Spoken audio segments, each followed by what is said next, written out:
Well, hello, I'm Wing Commander Pete Morgan, the last OC-216 squadron, and we're here on the pad at Bryce Norton, so I do apologise if it's a bit noisy with various APUs running, but it's a beautiful day, and you can see in the background there are some Voyager aircraft. Sadly, no longer any TriStars here. Well, of course, as we came to the end of the TriStar era, we had 6 aircraft left in March, and we delivered 2 of them up to Bruntingthorpe in slow time, leaving us 4 to finish off our operational tasking for the last few weeks. We were holding the Falklands commitment all the way through till the 8th of March, and we kept doing Tanza until the 13th of March. So we needed those last 4 aircraft, and eventually we took those up to Bruntingthorpe and delivered all 4 of them on the 25th of March. So with those last 4 that we kept through March, one of them, 951, which was the one we had the tail arc painted on, was actually on an operational trail until pretty much the 23rd of March. That'd been away for 2 weeks, out to taking fast jets out to Las Vegas and bringing 2 fast jets home again. So it kept working to the very end. The last actual operational flight was on the 24th of March, and we combined that with a media day.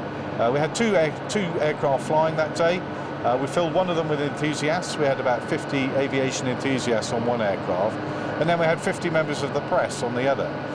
So we took off in close succession and went off to do some air-to-air refueling, where we refueled 4 Typhoons and a Tornado. We were able to get some excellent footage for the media from that, and then once that was complete, the aircraft went and did a couple of flypasts at locations that have been significant for Bryce Norton.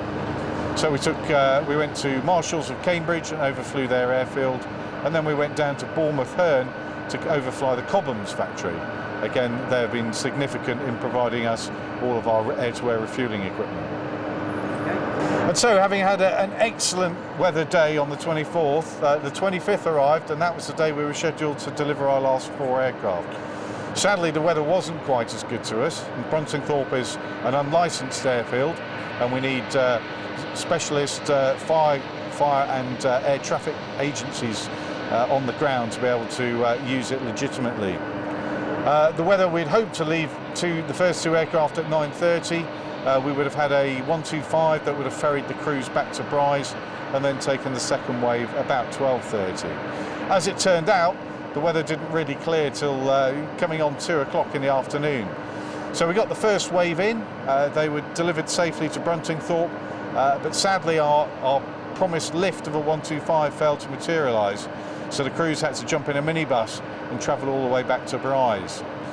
What that meant was that the last wave didn't actually get airborne until about 18:30, starting to get quite dark.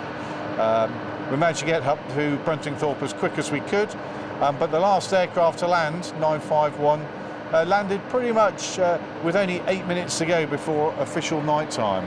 The twilight had already passed, and it was certainly, the photographs show, it was certainly getting rather gloomy by then. And so, having delivered our last 4 aircraft and technically disbanded the squadron, it's time to really reflect on what it's been like as OC-216 over the last 2 years. I've been immensely proud of what the squadron's achieved, and looking back over the 30 years of the TriStar, we've been involved in pretty much every major conflict. And in these last 2 years, it's been a period of massive change. We've deployed to various locations, recovered from those locations, taken over the standby commitment, and of course kept doing the air bridge all the way through. And all through that, as I say, what's impressed me is the professionalism of the crews, and the way that they're prepared to go that extra mile just to make sure that people get home. So I've enjoyed it thoroughly. It's tired me out, I'm exhausted, I'm ready for a rest, but it has been the best 2 years of my life.